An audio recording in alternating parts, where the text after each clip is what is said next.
All right, we are live. Hopefully, everyone can hear me all right.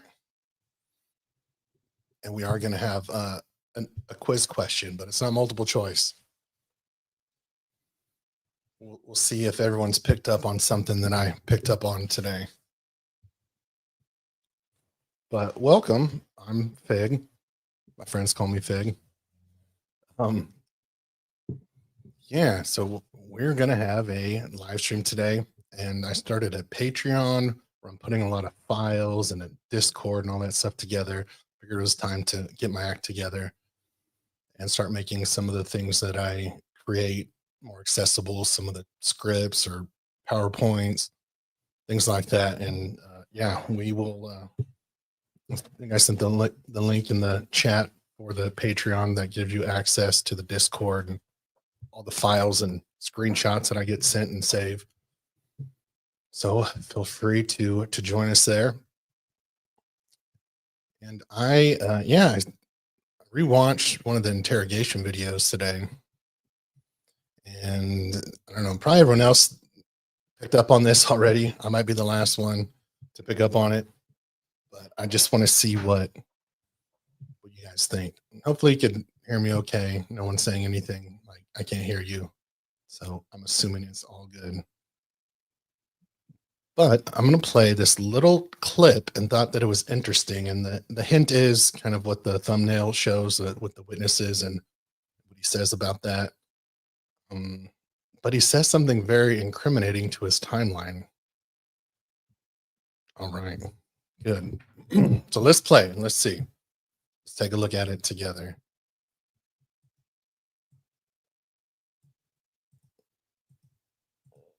In the trailhead, I guess is what I call it. There was 3 girls walking off the trail, and I just remember it looking like one of them was probably watching, not babysitting, but watching the other 2 because they looked a little younger. And they looked very similar. I don't know if they were sisters or whatever, but the other one didn't necessarily. But I remember seeing them walking off the trailhead. All right, so I think why I never picked up on this part, and I'll let you guys answer, is because I was so fascinated with him saying that it is sisters, right? And the other one, so there's that, right? So he described the witnesses exactly as we know how they were, the group of them, one is taller, that they're sisters, but he says something else too. Other than that, I'll give you a hint. It's a preposition that he uses. For all the English nerds.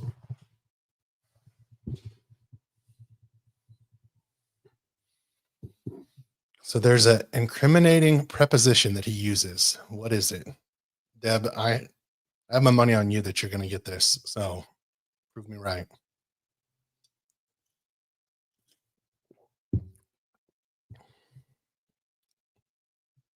I'll play it one more time.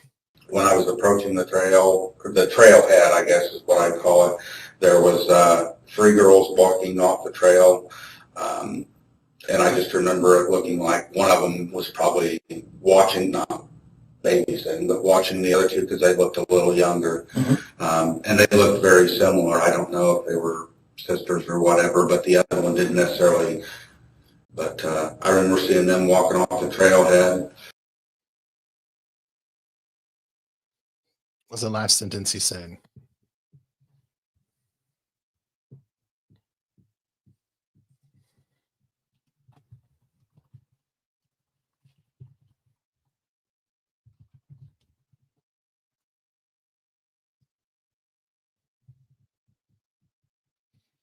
Right? Watch them walk off the trail. So what does that mean?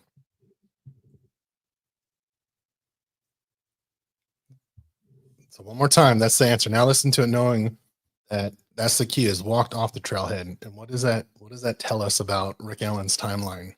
When I was approaching the trailhead, I guess is what I call it, there was so he said he was approaching. Okay, so he's saying that he's just getting there. 3 girls walking off the trail, and and I just remember it looking like one of them was probably watching, not babysitting, but watching the other two because they looked a little younger. And they looked very similar. I don't know if they were sisters or whatever, but the other one didn't necessarily. But I remember seeing them walking off the trailhead. Oh, watch it. That's a good one. See, you guys are a step ahead. Yeah, that's another one. I didn't even clue in on that yet. But the fact that he says as he was arriving, they were walking off. Right? So another way of saying that is they were leaving. So he's admitting right there, as he's getting there, those girls are leaving. And he described those girls to a T exactly who they were. So I think that's huge for the timeline. He's saying he's arriving, and we know that they're leaving at a certain time. So I'll go back to this. So we know that they got there earlier than the juveniles, but at 126 at that timestamp, 140-ish is about when the juveniles witness encounter bridge guy. So if he was being truthful and he said he was there from 12 to 1:30, when he said that in this third timeline explanation, that would have been impossible. Right? He wouldn't have been able to see them because the person they saw at 140 was there at 140, and it was bridge guy, and Rick Allen said he saw those witnesses, but now he's saying that he saw them at 140. And what kind of gets left out, but it was at the trial, it was stated how Betsy Blair, she drove under the Freedom Bridge and she saw the 4 juvenile witnesses walking across the bridge. And why this is big is because there's not just memory that confirms this. We have the surveillance footage to show when Betsy leaves and comes back when she goes to the bathroom. We have her Fitbit data. So we know pretty dang accurately that Betsy Blair saw them leaving, walking across the Freedom Bridge, walking back home at 146.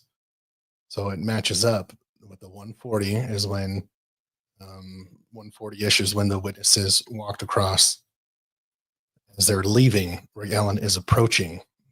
So again, this is just another thing that about his timeline, because he gives 3 different timelines. Hello. Yeah, and I'll get to these the comments.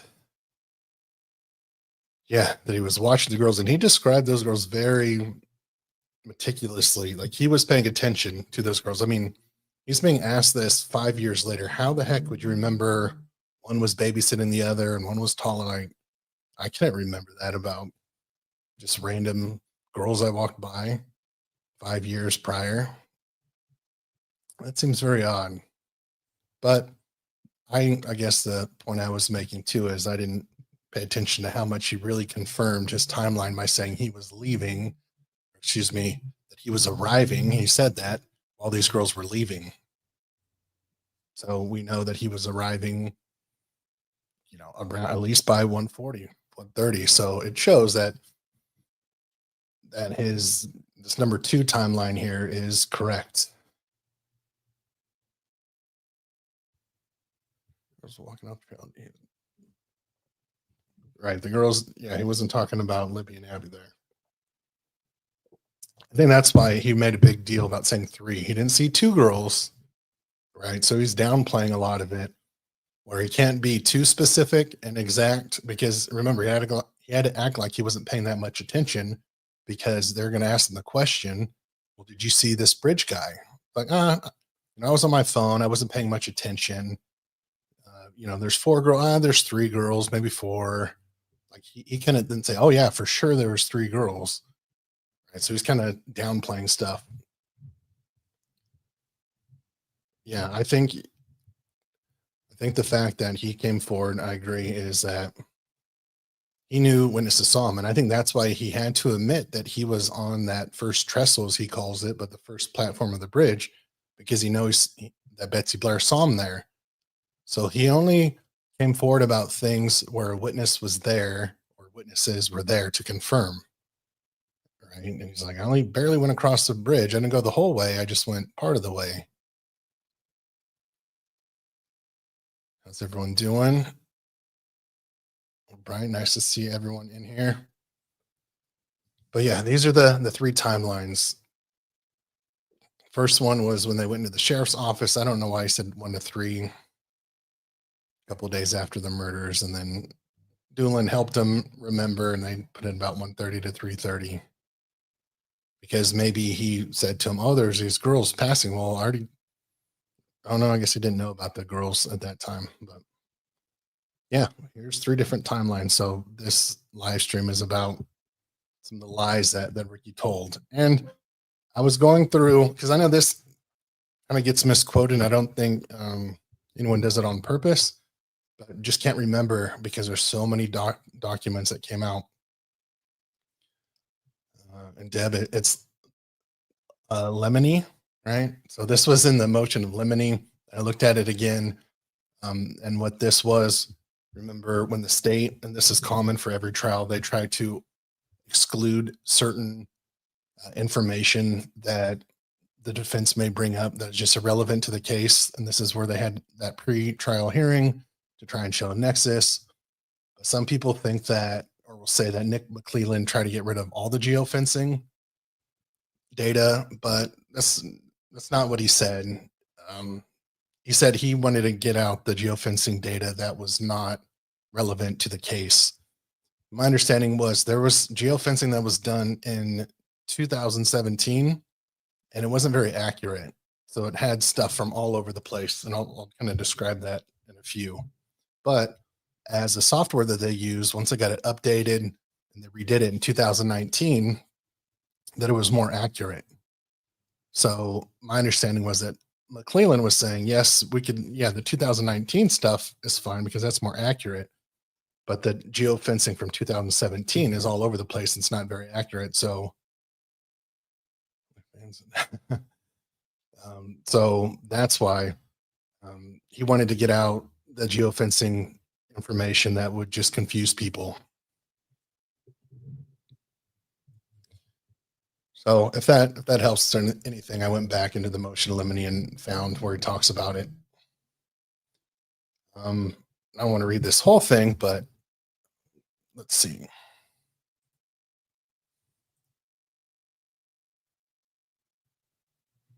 Let me remove this, and then I'll show one other video. So this is in the motion of limine right here,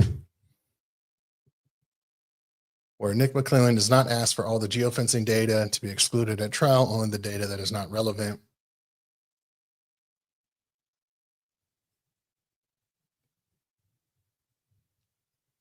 So if you're interested in that or trying to remember that. And then difference between geolocation and geofencing. Try to give some examples, description of technology in regards to police investigation, how they're used. So geolocation is different. Geofencing, that's when they use software and they're going to detect when a device enters or leaves a defined area. Law enforcement uses this after the fact. It's a method to track the suspects by identifying all devices that were in a specific area at a specific time. So they could put like whatever parameters they want for whatever time they want and see what cell phones when like were active during that time or just appeared to be on. But going here to the how accurate they were, each one geolocation, it's more accurate. Geofencing, it's not so accurate. It can be as broad as a city block or as precise as a building, depending on the geofence parameters. And then yeah, Nick McClelland said that it was a few thousand feet off. It was picking up people who weren't even near the crime scene. So that's why he wanted that out.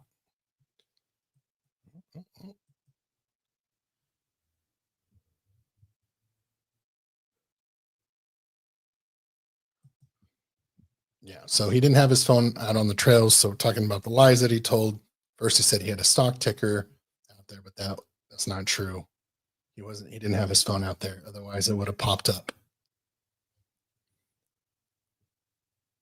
And if he did have his phone at home, yeah, I don't know why the defense didn't find out where his phone was to show that he was innocent and show about his alibi.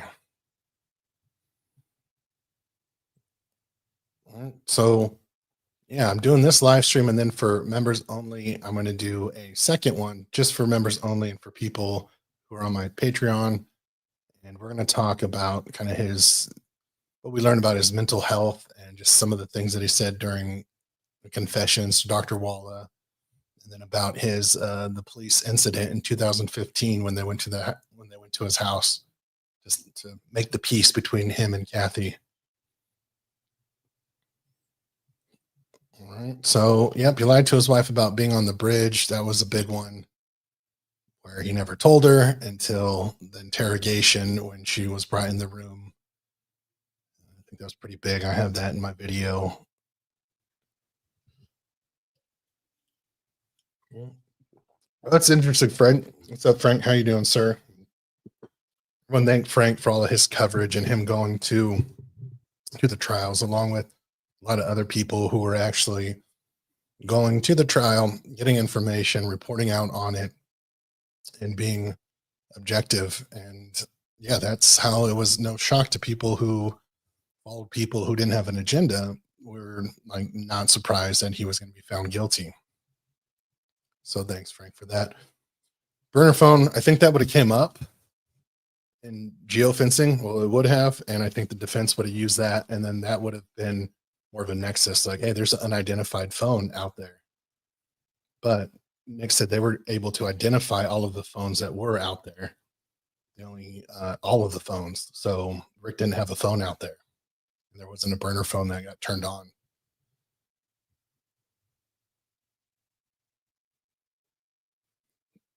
All right. So kind of where the trailhead, and someone who's been there, I haven't been there where it starts, my understanding of it, where those witnesses saw Richard Allen was right over here in this area. Let me zoom in. So it'd kind of be down over here where Richard Allen came from the CPS building. Right, he's walking in here. So the girls, the 4 juvenile witnesses, they saw him somewhere around this area. He was coming to the trailhead and they were leaving it. They were going to cross the Freedom Bridge. And this is Betsy Blair drove underneath it, seeing the girls, the 4 juvenile witnesses there.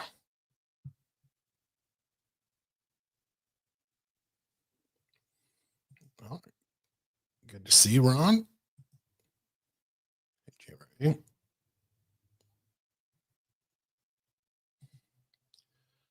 If he used a burn phone, why would he lose his personal one? Yeah, that's a good point. Why would he get rid of it?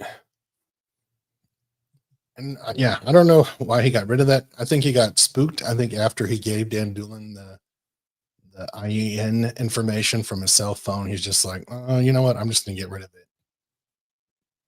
Because if he was talking to the girls on the phone, they could subpoena the phone company and see all the phone numbers we talked to or texted. Same with social media. You don't need someone's cell phone to see who they were talking to on social media. You just get into their social media and you can look at who they were talking to that way.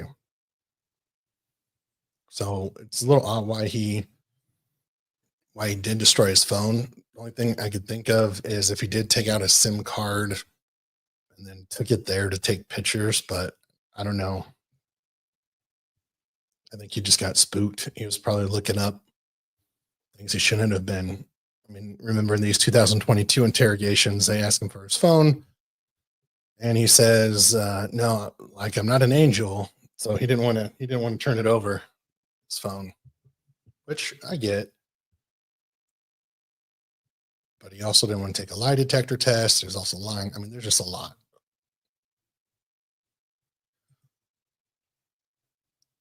Uh, who found it?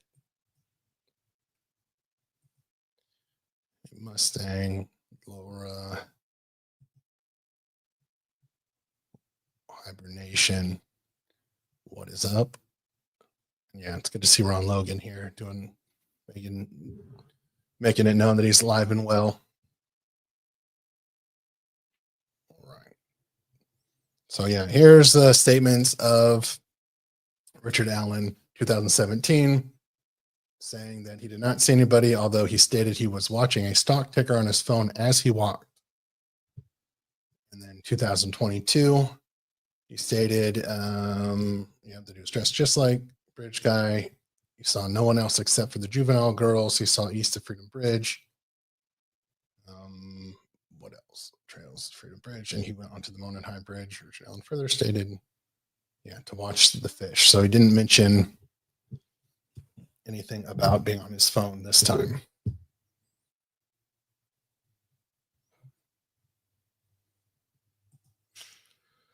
If he left his phone in the car at CPS, would that show him? So if I'm assuming so you could, in a geofence, you could select the boundary. So yeah, if you selected the longitude and latitude of where the CPS building is, it will tell you.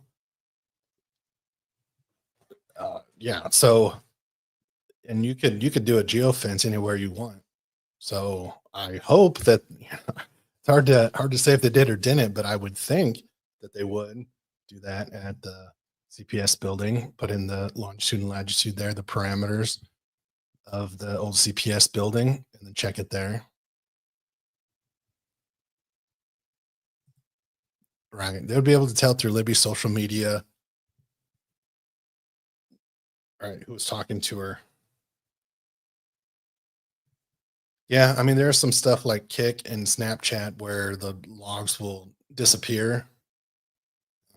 So I know even though Kagan Klein had some things, like his phone's taken, he was able to delete stuff. Well, they still had Libby's phone, and they were able to see who was contacting her and who she was talking to.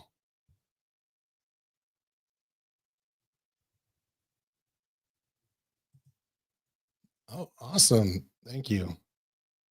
Love your last video. If I get a chance to watch it on Sunday, it was damn near perfect.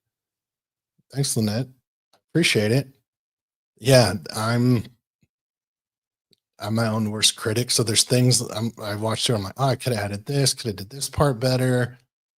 But I try to get it out to everyone as soon as possible. The last video about all the evidence. So what I'm doing for the members, channel members, I'm going to make like an extended version of it. So I'm going to add a few things that I think I could have added, kind of just make like an extended cut of it. And I'll be releasing that in the next couple of weeks. But thank you. Yeah, that the video turned out well. I'll be nice to myself.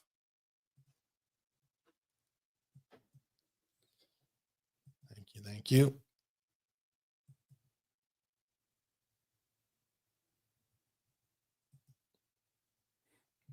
Oh, thanks, Clem. It's very nice to say.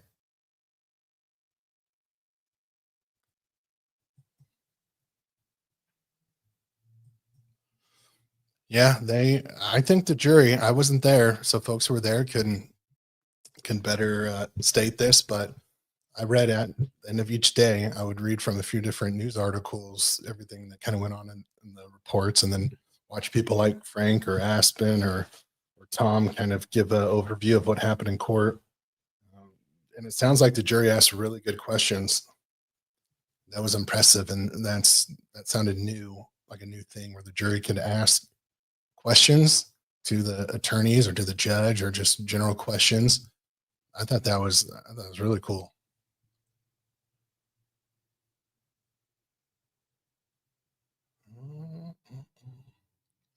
What am I gonna hold up here? Okay.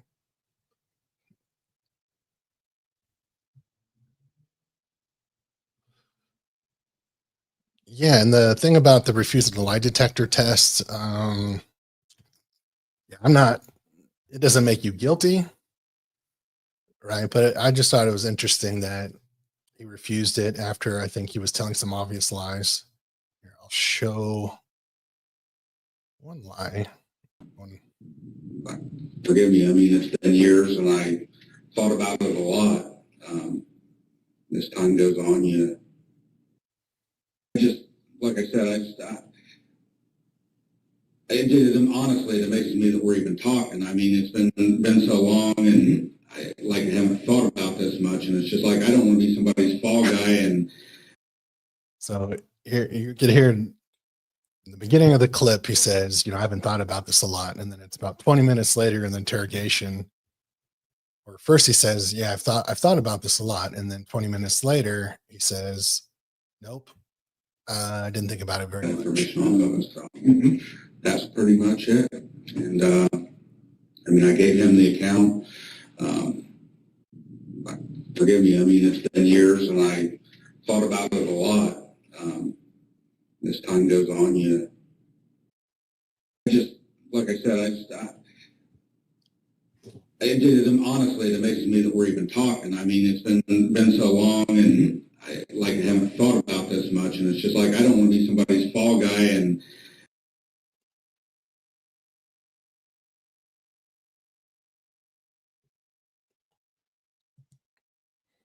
So that is another a lie right there. He contradicts himself, but that was interesting how he says, I haven't thought about this case a lot. And then we look at when they do his Google search history, which is just on one account, this Fujaka account, which nothing was around 2017. So it looks like this was created in 2018. And this is the only one that we heard him tell law enforcement about. Now, did he have other emailed accounts? I'm sure he did, right? I think everyone usually has 2 or 3 different accounts. But right, for him to say, I haven't thought about it a lot, where April 17th, I mean, he's Googling about the Delphi murders a whole bunch. This is just one snapshot of it. In April and in October. And I'm sure if we looked from 2017, if we had that data in all of his email accounts, we could see how much he really looked up Delphi murders. I'm sure it was a whole bunch.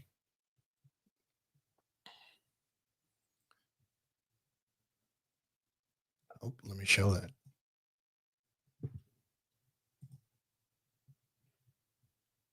And then it's the suicide search for die now. So right after he's looking up Delphi, he looks up, should I die now? And like there's immense guilt that he has. All right, let's get to this comment. Fig, do you think that Ellie ever ran a check on registered guns in Delphi that would have used 40 caliber ammunition? I don't know. I think they should have. Even, there's 3,000 people in Delphi. We could say there's 1,500 males, and then how many are between 18 and 50, and then how many have registered guns. Do that. I think what was extremely disappointing to me was that they didn't release the image of the car. We see that in other cases. They did it in the Idaho 4 case. They did in the Missy Beavers case. Like, I'm confident in Web Sleuths that if they put that car out,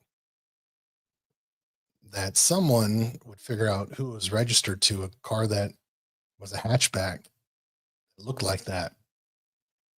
Right? And then you start cross-checking list. So DP, to your point, start looking at the guns that could have used a 40 cal ammunition. And then, hey, is any of those people who have a registered gun, are they on this list of that just own hatchbacks in the community? Right. And then you could do a cross check and see and start to filter it down to some suspects. So yeah, I think they made mistakes. And yeah, for people who say I'm a bootlicker, I'm pretty critical of how law enforcement handled this and what took them so long. And I think that was a mistake by not releasing the image of the car. Because even if like the person got rid of their car or sold it, it's still registered to the DMV. And plus you could see who recently sold their car as well. Look at any of those hatchbacks. So it's a good point. Good question.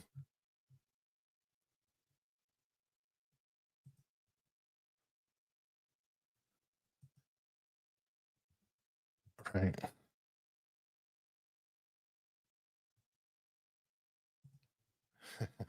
Yep, there will be an extended version. Yeah, it's down the hill. And it's buried in that 1 hour video that I did.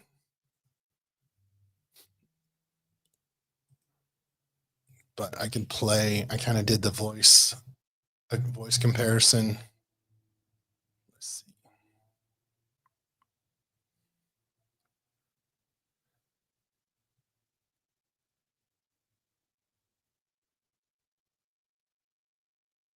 keep taking questions.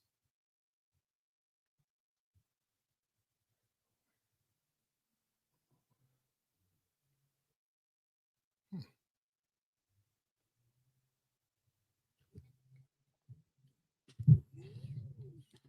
Good old Kathy Shankinator.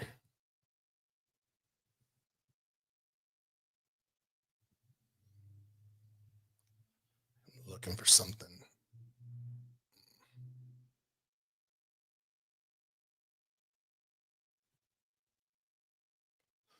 All right, maybe not. Maybe it's not what I thought. Oh wait. Yeah, and it's hard to tell. Bridge guy. I believe I'd see Richard Allen, but maybe it's pareidolia. I don't. I could see his face in there. I'm freaking sure of it. But his voice, where I blend in ear match. Well, the first Inquisitor always would say that he could see in Bridge Guy this pointy ear. He said, when they see a Bridge Guy, I bet he's going to have pointy ears. I remember him saying that, and sure enough, yeah, Richard Allen has those pointy ears. So let me. Oh, here's one. So I'll kind of show that. Yeah, you can see that pointy ear right there that Richard Allen has. How kind of goes into it.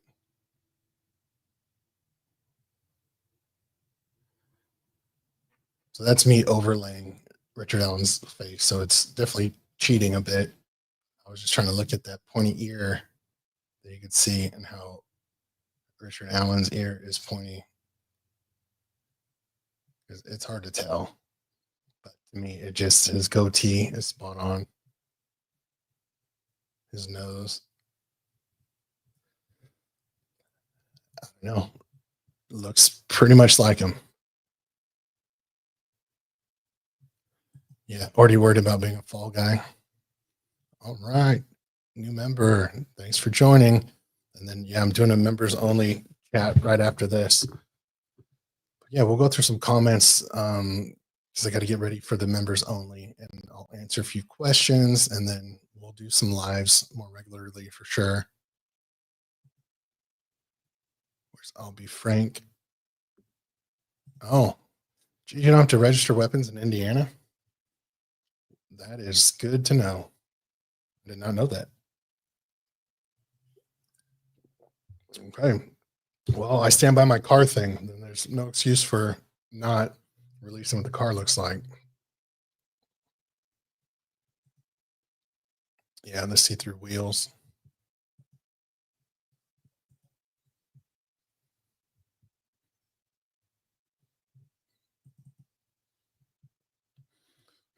And wasn't it?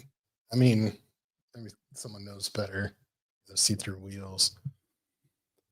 But like, I know I titled it bridge porn, but in a search, yeah, like where it just had these pictures, like, was this framed or something, or it was just on a computer? I don't know. He just seemed very into that bridge. To make little notes about it.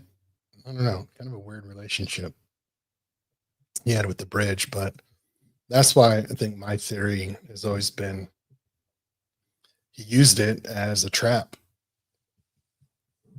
He was waiting. I think if the juvenile witnesses walked through, he might have tried to assault them. If Betsy Blair walked across the bridge, he might have tried to assault her. So he was just looking for. He didn't want to cross that bridge so he could trap them. He used the bridge as a trap.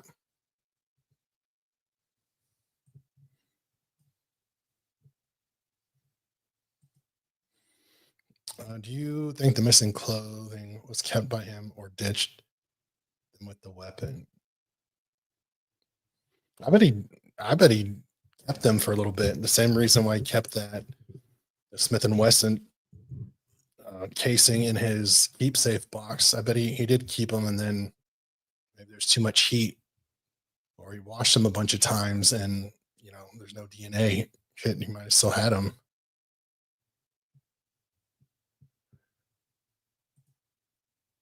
Right.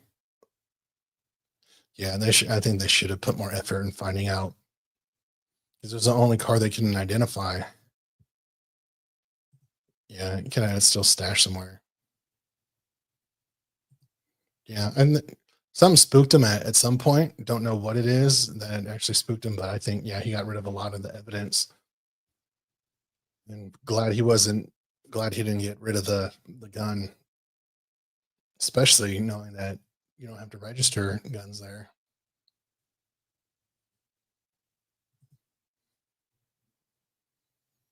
Yeah, you can't rule someone out just off cell phone data. Mm. Now, if there's, I guess the difference is it's more than just a piece of data. It's more of for an alibi, and still, you shouldn't rule anyone out just off of one piece of the alibi being a cell phone.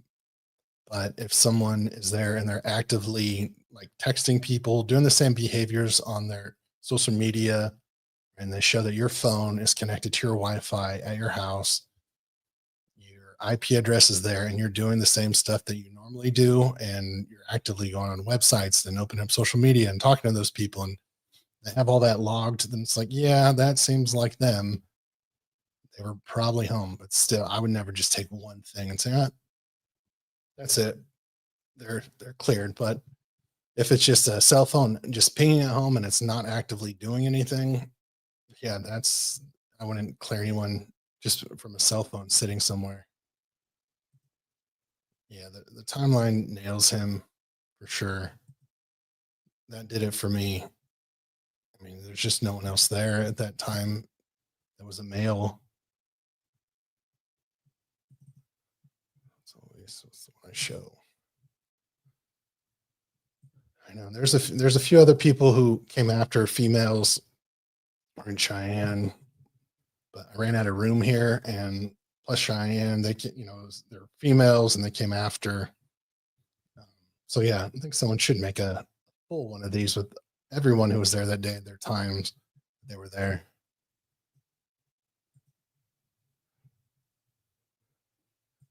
The shoulders, yeah, broad shoulders.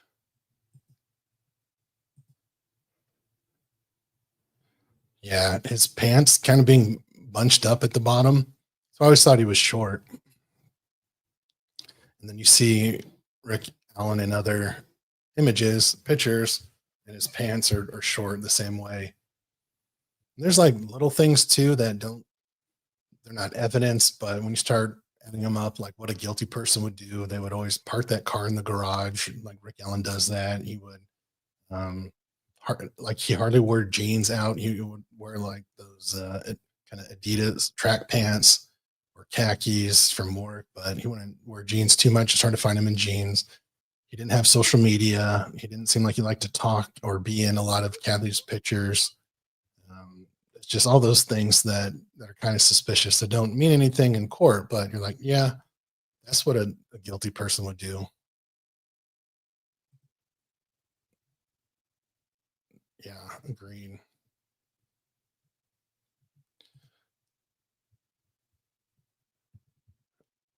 Oh yeah, yeah. I was trying to see if those pictures, yeah, in a photo album or framed or whatever. It's just weird to have lots of pictures of that bridge.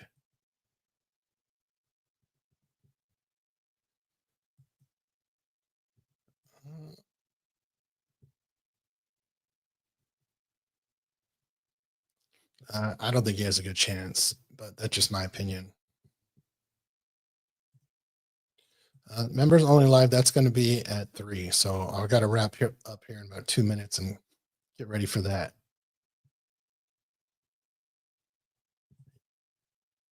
Yeah, very familiar with the bridge. Oh, thank you. I appreciate it. Yeah, I hope the Missy Beavers one is too. That one's difficult.